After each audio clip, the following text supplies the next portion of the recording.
जुर्म की दुनिया में जो जाता है वो जुर्म की दुनिया का बेताज बादशाह ही बनना चाहता है।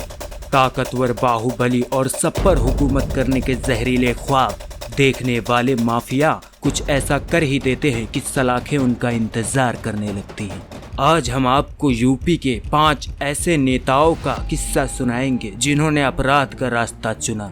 आज हमने आपके लिए सबसे खतरनाक 5 माफियाओं को चुना है जिनके सिर पर कई गंभीर धाराओं में मुकदमा दर्ज है, जिनके सामने मुख्यमंत्रियों की ताकत भी कम पड़ जाती है, जिनके सामने कई बार मुख्यमंत्रियों के झुकने की कहानी भी सामने आई है। जराइम की दुनिया के 5 किंग ऐसे हैं जिन्होंने अपने दम पर पूरे यूपी को हिला डाला था। ऐसे 5 बाहुबली नेता जिनके ऊपर जान लेने के आरोप लगे, यानी 5 ऐसे माफिया जिन पर हत्या के आरोप लगे।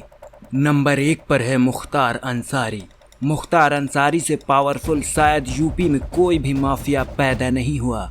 जराइम की दुनिया में मुख्तार अंसारी के पास 3 तरीके ऐसे थे जिसके सामने न सिर्फ सत्ता को समझौता करना पड़ा बल्कि वो एक राजा की तरह पूर्वांचल पर राज करता रहा। मुख्तार के साथ शुरू से जनता रही जो वोट बैंक में तब्दील हो गई। मुख्तार के शरण में यूपी के ज्यादातर माफिया नतमस्तक थे। राजनीति में उस पार्टी से रिश्ते रखता जिसकी सत्ता हो। 2005 में मुख्तार अंसारी ने उस घटना को अंजाम दिया जिसकी कल्पना उस उम्र का कोई और माफिया नहीं कर सकता था।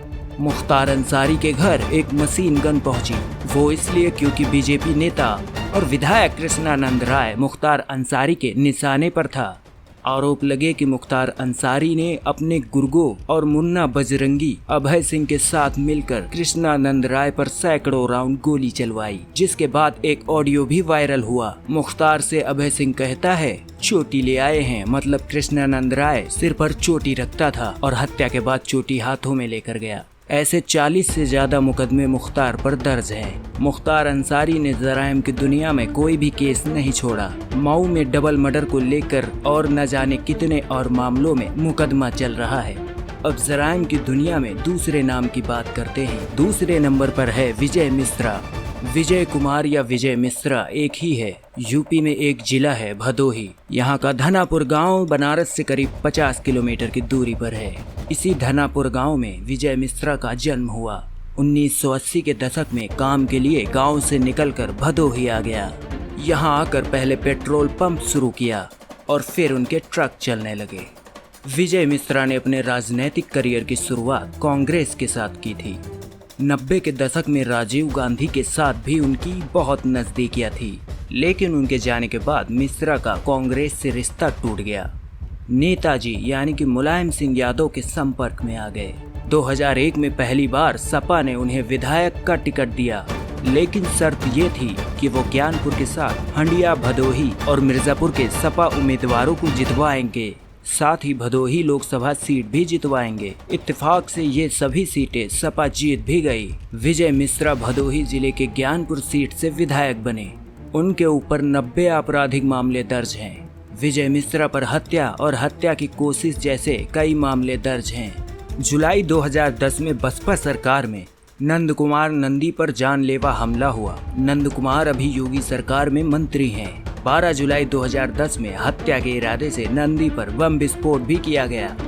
इस धमाके में नंदी तो बाल बाल बच गए, लेकिन उनके सिक्योरिटी गार्ड और एक अंग्रेजी पत्रकार की मौके पर ही मौत हो गई। तीसरे नंबर पर हैं अशोक सिंह चंदेल। उत्तर प्रदेश में एक जिला है हमीरपुर। इसी जिले में एक विधानसभा सीट है जिसका नाम भी हमीरपुर है। इसी सीट से एक बीजेपी विधायक थे अशोक सिंह चंदेल। ये 2017 में इसी सीट से चुनकर आए थे, लेकिन कुछ साल पहले इलाहाबाद हाई कोर्ट ने उन्हें 23 साल पुराने एक मामले में आजीवन कारावास की सजा सुना दी और उनकी विधायकी रद्द कर दी। अशोक चंदेल को जिस मामले के लिए सजा मिली वो 26 जनवरी 1997 का है। उस दिन अशोक चंदेल अपने कुछ साथियों के साथ हमीरपुर के सुभाष नगर पहुंचा। यहां पहुंचकर उसने अपने राजनीतिक प्रतिद्वंदी राजेश शुक्ल समेत अन्य 5 लोगों को सरेआम गोली मार दी।